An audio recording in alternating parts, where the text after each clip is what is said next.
અમેરિકાથી ડોક્ટરનું શિક્ષણ પૂરું કરીને આવેલ પૌત્રીએ જ્યારે એના દાદા દાદીને લોકોના ઘરમાં કામ કરતા અને વાસણ ઉટકતા જોઈને એમનો હોશ ઉડી ગયો. જય શ્રી કૃષ્ણ, નમસ્કાર, પ્રણામ, સ્વાગત છે તમારું અમારી યુટ્યુબ ચેનલમાં. મિત્રો, આજે આપણે સાંભળવાના છીએ એક દાદા દાદીની દર્દભરી કહાની. તો મિત્રો, આજની કહાની ખૂબ જ સમજવા લાયક અને વિચારવા લાયક કહાની બનવાની છે. તો તમને વિનંતી છે કે આ કહાનીને અંત સુધી ધ્યાનથી સાંભળજો અને લાઈક કરી અને બની શકે તો તમારા મિત્રો સાથે શેર કરજો. અને હજુ સુધી જો તમે અમારી ચેનલને સબસ્ક્રાઇબ ન કરી હોય તો અત્યારે જ સબસ્ક્રાઇબ કરી દેજો તથા કોમેન્ટ બોક્સમાં હર હર મહાદેવ જરૂરથી લખી દેજો, જેથી ભગવાન ભોલેનાથની કૃપા આપણા સૌ પર નિરંતર બની રહે. તો મિત્રો, મારી એક વાત હંમેશા યાદ રાખજો કે જો કોઈ પુત્ર ધન સંપત્તિના નામે પોતાના માતા પિતાને ત્યજી દે છે તો તેનાથી મોટો દુરાચારી આ દુનિયામાં બીજું કોઈ નથી. એ ખુદ તેના માતા પિતા રૂપી પરમાત્માને ત્યજી રહ્યો છે. તો મિત્રો, તમારો વધુ સમય ન લેતા ચાલો શરૂ કરીએ આજની કહાની. માધવી અમેરિકામાં રહેતી હતી. માધવી અમેરિકામાં ગઈ તેને આજે 5 વર્ષ થઈ ગયા હતા. તે ભારતથી અમેરિકા ડોક્ટરનું શિક્ષણ મેળવવા માટે ગઈ હતી. થોડા દિવસો પહેલા જ તે માધવીએ ડોક્ટરનું શિક્ષણ કમ્પ્લીટ કર્યું અને હવે તે તેના દેશ ભારતમાં પાછી આવી રહી હતી. માધવી તો ભારતમાં રહીને જ તેનું ડોક્ટરનું શિક્ષણ પૂરું કરવા માંગતી હતી, પણ એના દાદા અને દાદી એનું મન એવું હતું કે માધવી એક મોટી ડોક્ટર બને અને એ માટે એણે મજબૂર થઈને અમેરિકા જવું પડ્યું હતું. પણ આજે માધવી ખૂબ જ ખુશ હતી અને એની ખુશીનું કારણ હતું કે આજે 5 વર્ષ પછી એ દિવસ આવી ગયો હતો કે હવે તે તેના દાદા અને દાદીને મળવાની હતી. તે હવે તેમના ઘરે ઇન્ડિયા પાછી આવી હતી. તો આજે માધવી તેમનો સામાન જલ્દી પેક કરવા લાગી અને સામાન તૈયાર કરીને એરપોર્ટ જવા માટે નીકળી ગઈ. થોડી વાર પછી તેમની ફ્લાઇટ પણ આવી ગઈ અને ફ્લાઇટમાં બેસીને માધવી એવું વિચારી રહી હતી કે દાદા દાદી એમને અચાનક આવેલી જોઈને કેટલા ખુશ થશે, કારણ કે એમણે એમના દાદા દાદીને બતાવ્યું ન હતું કે હું ઇન્ડિયા આવી રહી છું. તે અચાનક તેમની સામે જઈને એના દાદા દાદીને સરપ્રાઈઝ આપવા માંગતી હતી. માધવીના મમ્મી પપ્પા આ દુનિયામાં નથી રહ્યા. માધવીનો એક ભાઈ છે અને દાદા દાદી નાનપણથી જ માધવીને એના દાદા દાદીએ પાળી પોછીને મોટી કરી હતી. જ્યારે માધવી 7 વર્ષની થઈ હતી ત્યારે તેમની માતા કોઈ ગેરમર્દના પ્યારમાં આંધળી થઈને એના પપ્પા અને એમના બંને બાળકોને છોડીને તેમના પ્રેમી સાથે ચાલી ગઈ.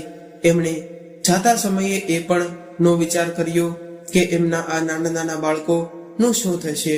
મિત્રો, એક એવી કહેવત છે કે ને પ્યાર તો આંધળો હોય છે, એ માટે આંધળા પ્રેમના ચક્કરમાં એમના પતિ અને બાળકોને છોડીને ચાલી ગઈ અને પાછળ છોડી ગઈ માસૂમ 2 છોકરાઓને.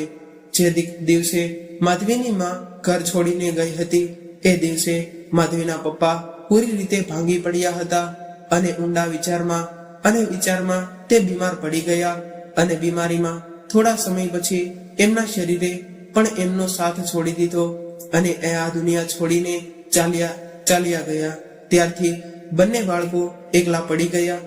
બિચારા એકલા મા બાપ વગરના બાળકો ઘરની ઠોકરો ખાવા માટે મજબૂર બન્યા.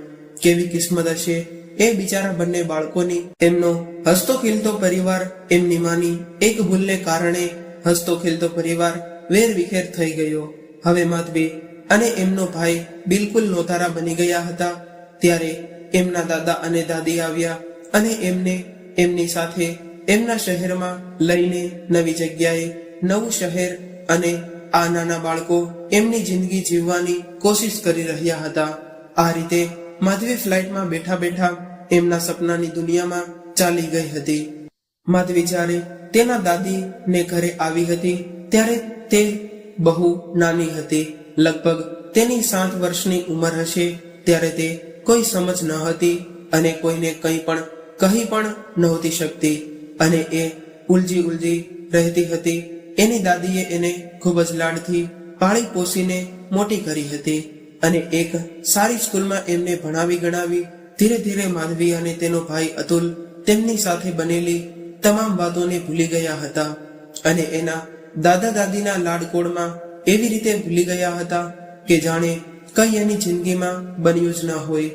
માધવીની દાદી માધવીને ખૂબ જ પ્રેમ કરતી હતી અને જ્યાં સુધી તે માધવીને ન જોવે ત્યાં સુધી તેને જમવાનું પણ ભાવતું ન હતું. ક્યારેક માધવી એક પળ માટે પણ એના દાદીથી દૂર થઈ હોય ત્યારે એના દાદીના શ્વાસ અટકી જતો હતો. માધવી નાનપણથી થોડી નોટંકી હતી. એ ખાવાનું પણ એની દાદીના હાથે જ તે ખાતી હતી અને એના દાદા જ્યારે એને સ્કૂલે છોડવા જતા હતા ત્યારે પૂરા રસ્તામાં માધવી તેના દાદા સાથે મીઠી મીઠી વાતો કરતી હતી અને એના દાદા પણ માધવીને ખૂબ જ સારી સારી કહાનીઓ સંભળાવતા હતા અને તેની દાદીના પ્રેમના કિસ્સાઓ સંભળાવતા હતા. કહાની સાંભળતા સાંભળતા ક્યારે માધવીની સ્કૂલ આવી જતી એ એને ખબર જ નહોતી રહેતી. આવી રીતે ધીરે ધીરે સમય પસાર થઈ ગયો હતો અને માધવી અને અતુલ પણ હવે મોટા થઈ ગયા હતા. હવે અતુલ પણ ભણી ગણીને તેના દાદીની સાથે તેના કામમાં જોડાઈ ગયો હતો. હવે તેને આગળ ભણવાનો વિચાર પણ ન હતો તો પણ તેમના દાદા અને દાદી એવું વિચારતા હતા કે બેમાંથી એક ભણી ગણીને આગળ જઈને ડોક્ટર બને.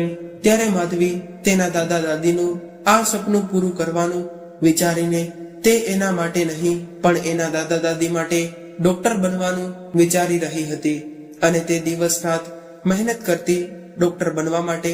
ત્યારે ડોક્ટર બનવા માટે ઇન્ડિયામાં રહીને ડોક્ટરીની શિક્ષણ મેળવવું શક્ય ન હતું. એ માટે એમના દાદાએ માધવીને ભણવા માટે વિદેશ મોકલવા માટે તૈયારી કરી લીધી. હવે જ્યારે માધવી અમેરિકા જઈ રહી હતી ત્યારે તેના દાદા એમને ખૂબ જ સમજાવી રહ્યા હતા. માધવી, તું તારી દાદીની ચિંતા નહીં કરતી, હું તેમનો સારી રીતે ખ્યાલ રાખીશ. તું ત્યાં જઈને ખાલી તારા ભણતરનું ધ્યાન રાખજે. અમારી ચિંતા બિલકુલ નહીં કરતી. તારી દાદી તો બેકારમાં જ તે ટેન્શન લઈ રહી છે. હવે તું કઈ થોડી નાની બાળકી છો. હવે તું તારો ખ્યાલ ખુદ રાખી શકે છે. અને માધવી, તું જલ્દીથી ડોક્ટર બનીને મારો ઈલાજ કર.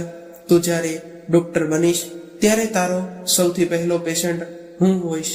માધવી એમના દાદાની આ બધી વાતો સાંભળીને હસવા લાગી અને હસતા હસતા એના દાદા દાદીને બાય બાય બોલીને અમેરિકા જવા માટે નીકળી ગઈ. હવે માધવી અને એમના દાદા દાદી રોજ વિડીયો કોલમાં વાત તો કરતા હતા. અમેરિકામાં ગયા પછી માધવીને એક છોકરી મળી જેમનું નામ રોશની હતું. એ પણ માધવીની સાથે જ તે ડોક્ટરનું શિક્ષણ લેતી હતી. એ પણ એમના શહેરની હતી. તેથી માધવી અને રોશની વચ્ચે ખૂબ જ સારી મિત્રતા બની ગઈ હતી. હવે આ બાજુ માધવીના ભાઈ અતુલની સગાઈ એના દાદાએ પાકી કરી અને આ સાંભળીને તેને ખૂબ જ દુઃખ લાગ્યું કે એ ભણવાના ચક્કરમાં એમના ભાઈના લગ્નમાં પણ ન આવી શકી. જ્યારે અતુલની પત્ની ઘરમાં આવ્યા પછી પહેલા તો થોડો સમય સુધી ઘરનો માહોલ ખૂબ જ સરસ રહ્યો. પ્રભાદેવી અને રમણકજી નું તેમની પુત્રવધુ ચાંદનીની ખૂબ જ ધ્યાન રાખતી હતી અને હવે થોડા દિવસોથી એમના મનમાં બદલાવ જોવા મળતો હતો અને હવે તો દાદા દાદીને તો તે ડોસો અને ડોસી કહીને બોલાવા લાગી. ત્યારે અતુલ પણ તેમના પત્નીનો સાથ દેવા લાગ્યો. હવે તો આ ઉંમરમાં રમણીકજીનું શરીર પણ તેમનો સાથ આપતું ન હતું. એ માટે એમણે એમની દુકાન પર જવાનું બંધ કરી દીધું હતું. હવે તેઓ ઘરે રહીને જ તે પ્રભાદેવીની સાથે ભજન કીર્તન પૂજા પાઠમાં લાગ્યા રહેતા.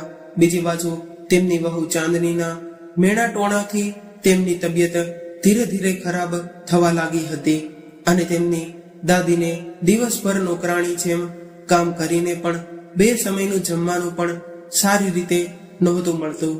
એક દિવસ રમણીકજીની તબિયત ખૂબ જ ખરાબ થઈ ગઈ. ત્યારે પ્રભાદેવીએ અતુલને કહ્યું, બેટા અતુલ, તારા દાદાજીને કોઈ સારા દવાખાને લઈ જવા પડશે. આજે તેમની તબિયત ખૂબ જ ખરાબ થઈ ગઈ છે. ત્યારે અતુલે કહ્યું, મારી પાસે એટલો ટાઈમ નથી અને મારી પાસે ફાલતુના પૈસા પણ નથી તમારા લોકો ઉપર ખર્ચ કરવા માટે. તમે તેને કોઈ સરકારી હોસ્પિટલમાં લઈ જાજો. આ સાંભળીને બિચારી પ્રભાદેવી એકલી જ રમણીકજીને લઈને ડોક્ટરની પાસે ગઈ અને અતુલે તેમને પૈસા ન દીધા. એમની પાસે થોડા પૈસા હતા તો એ એક સરકારી હોસ્પિટલમાં રમણીકજીને બતાવવા માટે લઈ ગઈ. એ હોસ્પિટલમાં એક ડોક્ટર રમણીકજીના મિત્ર હતા, તેથી તેમણે તપાસ કરવાની કોઈ ફી ન લીધી અને તપાસ કરીને બતાવ્યું કે તેમને બીપી ખૂબ જ વધી ગયું છે. ખાવા પીવાનું સારી રીતે ખ્યાલ રાખવું પડશે અને દવા સમયસર લેવી પડશે. એમને એક કાગળ ઉપર દવાઓ લખીને આપી અને કહ્યું, આ દવા તમને સરકારી હોસ્પિટલની મેડિકલમાં સસ્તી મળી જશે. કેમ કે તે રમણીકજીને સારી રીતે ઓળખતા હતા. એને એ પણ જાણતા હતા કે એમનો પુત્ર અતુલનો તો એમની સાથે કેવો વ્યવહાર હતો. રમણીકજીએ એમને કરેલી દવાનું કાગળ લીધું અને એમની દવાઓ લઈ લીધી અને ઘર પર જવા માટે નીકળી ગયા. બહાર જઈને જોયું તો ખૂબ જ વરસાદ આવી રહ્યો હતો, તેથી તેમણે ઓટો રિક્ષા બાંધી અને ઘરે જવા નીકળી ગયા. ત્યારે રસ્તામાં રમણીકજીએ પ્રભાદેવીને કહ્યું કે પ્રભા, તને વરસાદ કેટલો પસંદ હતો. તું જ્યારે વરસાદ આવતો ત્યારે વરસાદમાં પલળવાનું તને કેટલું સારું લાગતું હતું. મને હજુ પણ એ દિવસ યાદ છે, પણ હવે તો વરસાદમાં ભીંજાવું અને મને બિલકુલ ગમતું જ નથી. હવે તો આ વૃદ્ધાવસ્થામાં વરસાદમાં પલળવાથી પણ ડર લાગે છે, કારણ કે વરસાદમાં પલળવાથી બીમાર પડી જઈએ. તો ત્યારે રમણીકજીએ કહ્યું, હવે આપણે ચિંતા કરવાની ક્યાં જરૂર છે. હવે તો આપણી પુત્રી પણ ડોક્ટર બનીને આવી જશે ને, તે પછી આપણો ઈલાજ ફ્રીમાં જ કરી દેશે ને. હવે તને જેટલું મન કરે એટલું બહાર વરસાદમાં પલળવાનું હવે તને કોઈ ના નહીં પાડે પલળવાની. ત્યારે પ્રભાદેવી તેમની આવી વાતો સાંભળીને હસવા લાગ્યા અને બોલ્યા, તમે પણ આ વૃદ્ધાવસ્થામાં કેવી વાતો કરી રહ્યા છો. ત્યારે રમણીકજીએ કહ્યું, પ્રભા હવે વાતો જ કરી રહી છે, અમારી પાસે બીજું કાંઈ બચ્યું છે. આવી રીતે વાતો કરતા કરતા ક્યારે ઘર આવી ગયું તે ખબર જ ન પડી. હવે બંને રિક્ષામાંથી ઉતરીને અંદર જાય છે અને જેવો દરવાજાની અંદર પગ રાખ્યો કે તુરંત જ તેની વહુ ચાંદની તે બંને ઉપર તૂટી પડી અને એને કહેવા લાગી, કેટલી વાર કહ્યું છે તમને કે થોડું ઓછું ખાઓ, જ્યારે જુઓ ત્યારે ઠૂંસતા જ રહો છો. ખાવામાં ધ્યાન રાખવું નથી અને પછી દવાખાનાના ખોટા ખર્ચા કરવા છે. વહુની આવી વાતો સાંભળીને એ બંને પરેશાન થઈને એમના રૂમની અંદર ચાલ્યા ગયા અને રૂમમાંથી રમણીકજી માટે બીજા કપડાં આપ્યા, કારણ કે વરસાદને કારણે રમણીકજીના કપડાં ભીંજાઈ ગયા હતા. ત્યારે જ તેમની વહુ ચાંદનીએ બહારથી જ તે અવાજ કર્યો, માજી હવે તમારો આરામ થઈ ગયો હોય તો ઘરના કામ પણ ઘણા પડ્યા છે, એ કામ કોણ કરશે. તમે તો મફતની રોટલી તોડ્યા કરો છો. બેઠા બેઠા બિચારા રમણીકજી અને પ્રભાદેવી હજુ તો દવાખાનેથી આવીને બેઠા જ હતા. ત્યારે તેમની વહુએ ચિલ્લાવવાનું શરૂ કરી દીધું. ત્યારે તેમની વહુની વાત સાંભળીને પ્રભાદેવી જલ્દી કપડાં બદલીને રસોડામાં આવ્યા. ત્યારે તેમની વહુ ચાંદનીએ કહ્યું, અરે ડોશી, શું કરી રહી હતી? એટલું બધું કામ પડ્યું છે, જલ્દી જલ્દી હાથ ચલાવો. ત્યારે પ્રભાદેવીએ કહ્યું, બેટા આજ તારા સસરાની તબિયત ઠીક નથી, એ માટે હું તેમની સાથે દવાખાને ગઈ હતી, એટલે કામ કરવાનું બાકી રહી ગયું છે.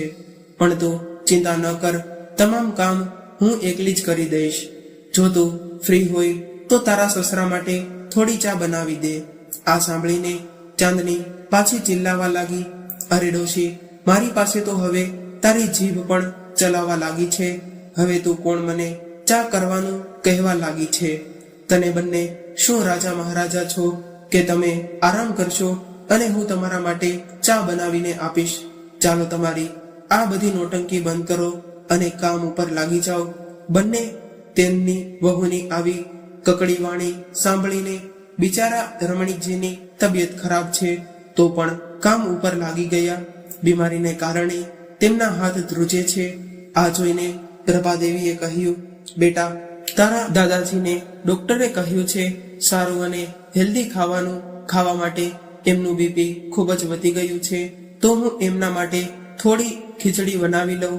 ના ડોશી, કોઈ જરૂરત નથી એના માટે ખીચડી બનાવવાની. રાતના બનાવેલા ભાત ફ્રીજમાં પડ્યા છે, એ લઈને બંને ખાઈ લ્યો. હા, હું તમને કહેવાનું તો ભૂલી ગઈ કે આજે અમે બંને બહાર જઈ રહ્યા છીએ ખાવાનું ખાવા માટે હોટલમાં, અને તમે બંને જે ફ્રીજમાં ભાત પડ્યા છે એ કાઢીને ખાઈ લેજો. પ્રભાદેવીએ જોયું તો એના ભાત 2 દિવસ પહેલાના હતા અને એ તેમાંથી ખરાબ સ્મેલ પણ આવી રહી હતી. એ ભાતને ખાવા તો દૂર પણ થાય, હાથ લગાડવાનું પણ એ મુશ્કેલ હતું. અને વહુ અને પુત્ર બંને બહાર ફરવા માટે ચાલ્યા ગયા. ત્યારે પ્રભાદેવીએ જલ્દીથી તેમના અને રમણીકજી માટે ભોજન ખીચડી બનાવી અને તે ભાત હતા તેને કચરા પેટીમાં ડસ્ટબિનમાં નાખી દીધા. ખીચડી બનાવીને જલ્દી રમણીકજીને ખવડાવી અને તે પોતે પણ ખાઈ લીધી અને ફટાફટ તમામ વાસણ સાફ કરીને રાખી દીધા. એમને એ વાતનો ડર હતો કે એમની વહુને ખબર પડી જશે તો ખોટી બબાલ થઈ જશે. પ્રભાદેવીને અને રમણીકજીને એમના ઘરમાં રહીને ચોરી ચૂપેથી ખાવાનું બનાવીને ખાવું પડતું હતું. એમના માટે વૃદ્ધાવસ્થાના આ દિવસો ખૂબ જ ખરાબ હતા. આવી રીતે ધીરે ધીરે કરીને સમય પસાર થઈ રહ્યો હતો અને એક દિવસ રમણીકજીની તબિયત ખૂબ જ ખરાબ થઈ ગઈ. ત્યારે પ્રભાદેવીએ વહુ અને પુત્રને કહ્યું, બેટા, તારા દાદાને કોઈ સારી હોસ્પિટલમાં દાખલ કરવા પડશે.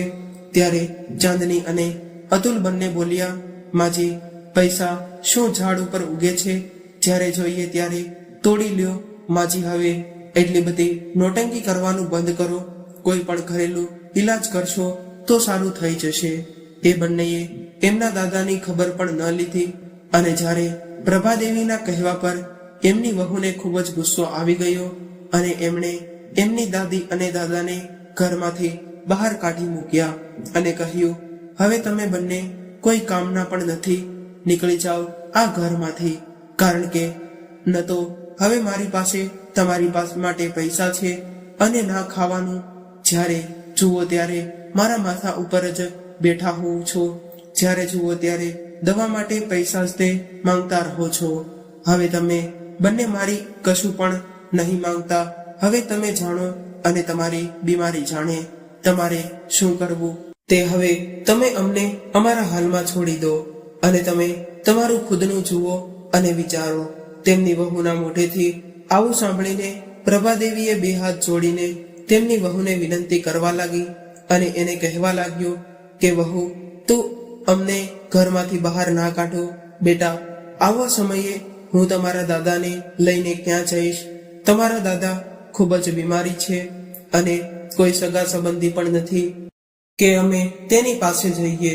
ત્યારે તેમના પુત્ર અતુલ અને વહુ તેમની એક પણ વાત સાંભળી નહીં અને તેમને ઘરમાંથી બહાર કાઢી મૂક્યા. હવે પ્રભાદેવીની પાસે કોઈ બીજો સહારો ન હતો. હવે તે કરે તો શું કરે? આ બાજુ રમણીકજીની તબિયત પણ ખરાબ હતી, તો પછી તેમને સરકારી હોસ્પિટલમાં દાખલ કરી દીધા. હોસ્પિટલનો સરકારી હતી પણ દવાનો તો થોડો ઘણો ખર્ચો પણ થાય, તે પણ તેમની પાસે પૈસા ન હતા. તેથી તેમણે તેમના સુહાગની નિશાની મંગળસૂત્ર પહેરેલું હતું તે કાઢીને તેણે વેચી દીધું.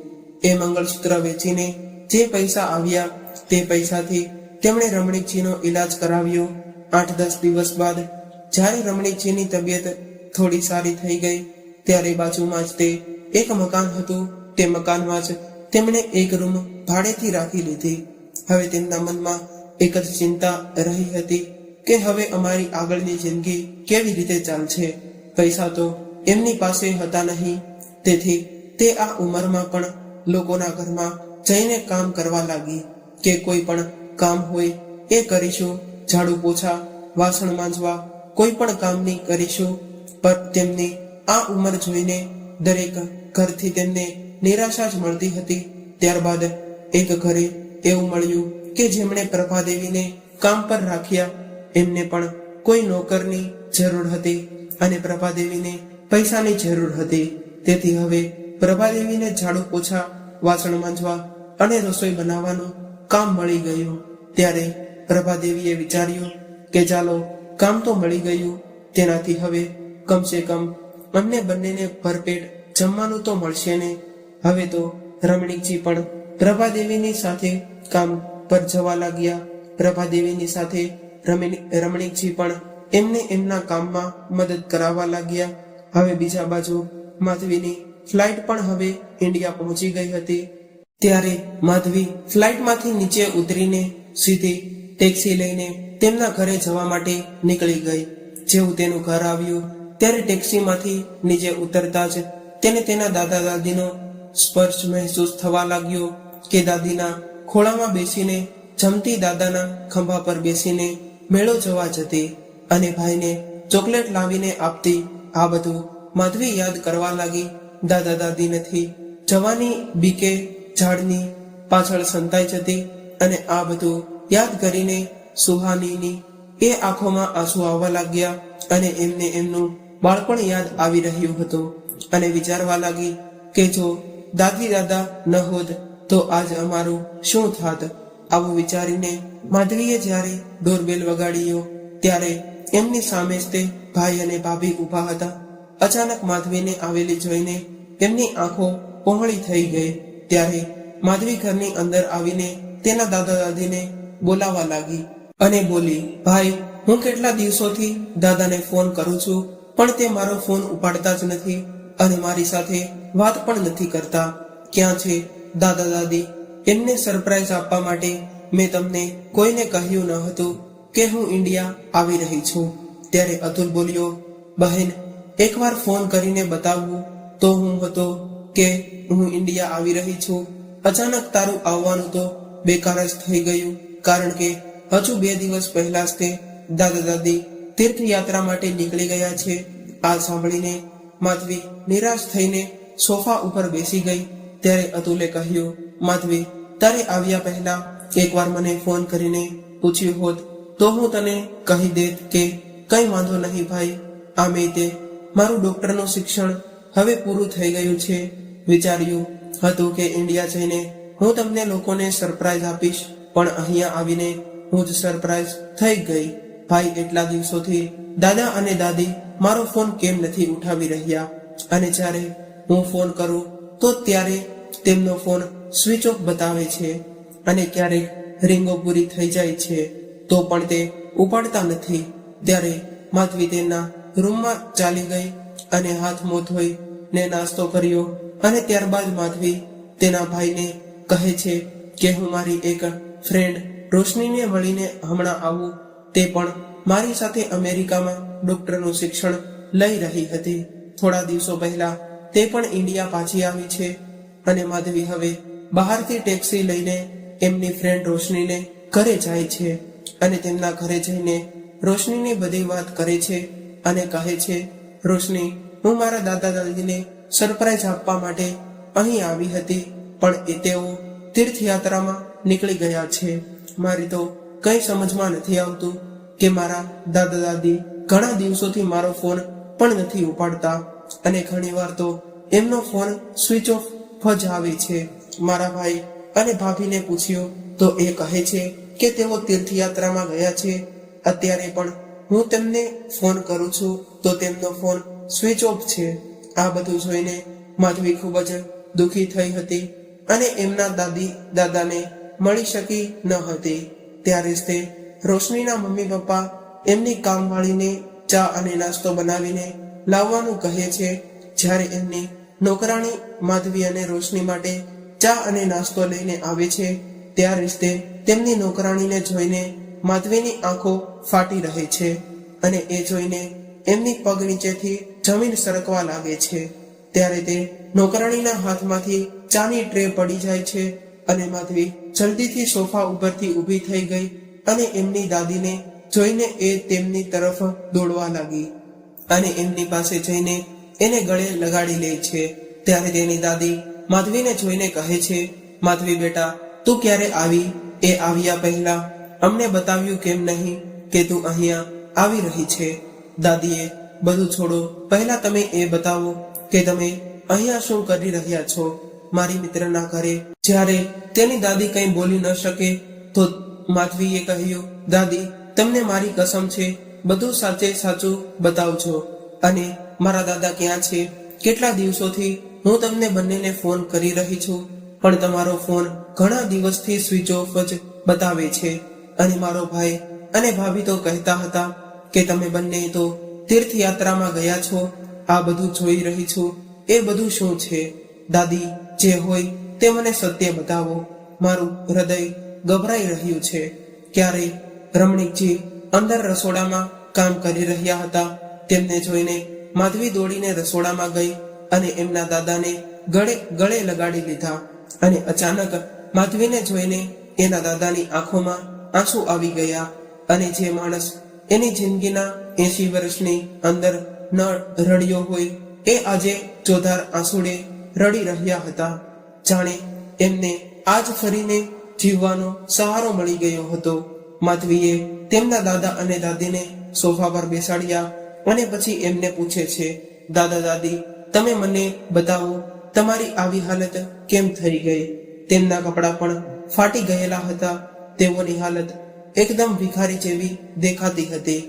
ત્યારે તેમની દાદીએ રડતા રડતા માધવીને એમની સાથે બનેલી તમામ ઘટના જણાવી અને કહ્યું, દીકરી, તારા ગયા પછી જ્યારે તારા ભાઈના લગ્ન અમે ચાંદની સાથે કરાવ્યા તે પહેલા તો થોડા દિવસ તો ચાંદનીનો વ્યવહાર ખૂબ જ સરસ રહ્યો અને થોડા દિવસો બાદ એમણે અમને બંનેને એક એક રોટલી માટે પણ તરસાવી દીધા અને ઘરમાં નોકરીની જેમ કામ કરાવવા લાગી અને આખા ખાવા માટે પણ 2 દિવસના વાસી ભાત દેતી હતી. અને જ્યારે તારા દાદા બીમાર પડ્યા ત્યારે મેં તારા ભાઈને કહ્યું, અતુલ, તારા દાદાને હોસ્પિટલમાં એડમિટ કરાવવા પડશે. ત્યારે અતુલે કહ્યું, મારી પાસે ફાલતુના પૈસા નથી કે તમારા બંને પર હું ખર્ચો કરી શકું. અને તારી ભાભી કહેતી હતી કે તમે આ ઉંમરે એટલું બધું ખાવ છો તો બીમાર તો પડશો જ ને. જે ખાવાનું ધ્યાન રાખો. અને એક દિવસ તો તેમણે અમને ઘરમાંથી ધક્કા મારીને બહાર કાઢી મૂક્યા. એ સમયે જ્યારે તારા દાદા એટલા બધા બીમાર હતા, એ સમયે એવો હતો કે મારી પાસે પણ એમને દવા અપાવવા માટે 1 રૂપિયો પણ ન હતો. ત્યારે મેં મારા ગળાનું મંગળસૂત્ર વેચીને તારા દાદાની જાન બચાવી અને ત્યારબાદ તારા દાદાની દવા અને અમારા ખાવા પીવાનો ખર્ચો હતો. તેથી મેં લોકોના ઘરોમાં કામ માંગ્યું. ત્યારે આ દેવીએ મને એક મુસીબતના સમયમાં કામ આપ્યું. અને આ લોકો મારા માટે કોઈ દેવી દેવતાઓથી કમ નથી, જેમણે મને કામ કરવા માટે રાખી, જેમનાથી હું 2 પૈસા કમાઈ શકું અને તારા દાદાનું અને મારું પેટ ભરી શકું. ત્યારે માધવી બોલી, દાદી, આવું બધું થયું તો તમે પોલીસ સ્ટેશનમાં રિપોર્ટ કેમ ન કરાવ્યો? રિપોર્ટ ન કરાવ્યો તો કંઈ નહીં, પણ મને તમે ફોન કેમ કરીને ન બતાવ્યું? જો તમે ખાલી મને ફોન કરીને બતાવ્યું હોત કે તો તમારે આ દિવસ જોવાની નોબત ન જ આવી હોત. અને હું વિચારી પણ નથી શકતી કે મારો ભાઈ અને ભાભી તમારી સાથે આવું કેમ કરી શકે. એ ઘર તમારું છે અને તમારા પરસેવાની કમાણીથી અને તમારી મહેનતથી બનાવ્યું છે. જે દુકાન છે તે પણ તમારી છે. તમારી પાસે કંઈ હતું જ નહીં. અમે ભાઈ બહેન તો ખાલી હાથે તમારી પાસે આવ્યા હતા. એ બધું મારો ભાઈ કેમ ભૂલી ગયો કે તમે બંને જ ન હોત તો આજ અમે પણ ક્યાંય ભીખ માંગી રહ્યા હોત. દાદા દાદી, તમે ચાલો મારી સાથે ઘરે. ત્યારે તેમની દાદી બોલી, રહેવા દે દીકરા, લડવા ઝઘડવાથી કશો ફાયદો નહીં થાય. તો અમારો દીકરો છે, પણ હાલ જ્યારે તેની અકલ ઠેકાણે નથી એટલે એવું કરી રહ્યો છે. અને દીકરી, અમે તો અમારી જિંદગી જીવી ચૂક્યા છીએ અને જો થોડી બચી છે એને પણ અમે જેમ તેમ કરીને જીવી લઈશું. આ સાંભળીને માધવીએ કહ્યું, દાદી, તમે તમારી પૌત્રીને ડોક્ટરનું શું કામ બનાવી હતી કે તમે લોકો નોકરાણીની જેમ લોકોના ઘરમાં કામ કરો? અને એ પણ મારા હોવા છતાં તમે લોકો બીજાના ઘરે જઈને કામ કરો, વાસણ ઉટકો, પોતા કરો, તો મારો તમારી સાથે હોવાનો શું ફાયદો છે? તમે ચાલો મારી સાથે, હું જોઉં છું કે તમને તમારા ઘરેથી કોણ બહાર કાઢે છે. ત્યારબાદ માધવી તેમના દાદા દાદીને લઈને એમની સહેલીના ઘરેથી નીકળી જાય છે. અને જ્યારે તે તેના ઘરની અંદર જાય છે તો ચાંદની સામે એમના દાદા દાદીને જોઈને ચોંકી જાય છે અને બોલે છે, માધવી, આ બંને ભિખારી કોણ છે અને તું એમને ઘરમાં શું કામ લઈને આવી છે? અરે નીકળો અહીંયાથી, મારે કોઈ ભીખ નથી આપવી. ત્યારે માધવીએ કહ્યું, ભાભી, જરા સરખું જુઓ, એ કોઈ ભિખારી નથી, પણ એ આપણા દાદા દાદી છે. જુઓ તો ખરા, તમારે કારણે તેમની હાલત કેવી થઈ ગઈ છે. હવે તો એમને એમના ઘરવાળા પણ ઓળખતા નથી. અને આ સાંભળીને ચાંદનીની નજર ઝૂકી ગઈ અને હવે તે કંઈ બોલી શકતી નથી. અને ત્યારે માધવીએ કહ્યું, તમે તો મારા દાદા દાદીને એમના ઘરમાંથી જ તે બહાર કાઢી મૂક્યા. પછી તે તેના ભાઈ અતુલને કહે છે, ભાઈ, ભાભીનું તો સમજમાં આવે છે કે તે પરાઈ છે, પણ ભાઈ તું કેમ આ બધું ભૂલી ગયો? અરે ભાઈ, આ એ જ દાદા દાદી છે. જ્યારે આપણા બંનેના માથા ઉપરથી મા બાપનો હાથ ચાલ્યો ગયો હતો, ત્યારે જ તે આ દાદા દાદીએ આપણને પાળી પોષીને મોટા કર્યા.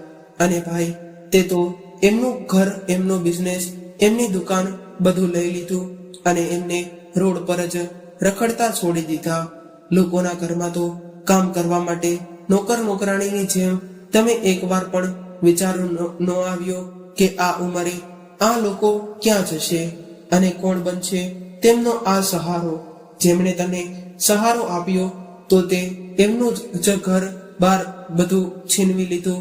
આ સાંભળીને અતુલની આંખો શરમથી ઝૂકી ગઈ અને તે તેના દાદા દાદીના પગમાં પડીને એમણે કરેલી ભૂલથી માફી માંગવા લાગ્યો. એ સમયે ડોરબેલ વાગી. દરવાજો ખોલીને જોયો તો 2 પોલીસ ઇન્સ્પેક્ટર ઊભા હતા. જ્યારે માધવી આવી રહી હતી ત્યારે રસ્તામાં પોલીસ સ્ટેશનમાં જઈને તેમના ભાઈ વિરુદ્ધ રિપોર્ટ લખાવીને આવી હતી. રિપોર્ટમાં લખાવ્યું હતું કે એમના દાદી અને દાદાને એમના ભાઈએ અને ભાભીએ મારપીટ કરીને એમનું ઘર છીનવી લીધું છે અને એમને ઘરેથી ધક્કા મારીને કાઢી મૂક્યા છે. ત્યારે જ પોલીસવાળા અતુલને અને ચાંદનીને બંનેને ગિરફ્તાર કરી લે છે અને અતુલ એમની દાદી અને દાદાથી માફી માંગતો રહે છે, પણ એ લોકો એમને માફ કરતા નથી. અને ત્યારે જ તે પ્રભાદેવી કહે છે, દીકરા, જે તે અમારા સાથે કર્યું છે, ભગવાન ના કરે કે કોઈ પણ દીકરો એના મા બાપ સાથે આવું ના કરે. અને જો કોઈ પણ દીકરો એવું કરવાનું વિચારશે તો એ આ દિવસને જરૂર યાદ કરશે કે અંતમાં જીત હંમેશા સચ્ચાઈની જ થાય છે. ત્યાર પછી માધવી અને એમના દાદા દાદી મળીને ખુશખુશી રહેવા લાગ્યા અને માધવીને એક ખૂબ મોટી હોસ્પિટલમાં નોકરી પણ મળી ગઈ. તો મિત્રો, આજની કહાની કેવી લાગી કોમેન્ટ કરીને જણાવજો. જો આ કહાની પસંદ આવી હોય તો વિડીયોને લાઈક અને તમારા મિત્રો સાથે શેર કરજો. આવી જ કહાની સાંભળવા માંગતા હોય તો આ ચેનલને સબસ્ક્રાઇબ જરૂરથી કરજો. તો ચાલો મિત્રો, ફરી મળીશું એક નવી જ કહાની સાથે. ત્યાં સુધી તમારા મિત્રોને જય શ્રી કૃષ્ણ, રાધે રાધે, હર હર મહાદેવ. આ કહાનીને પૂરી સાંભળવા માટે તમારો ખૂબ ખૂબ આભાર. Thank you.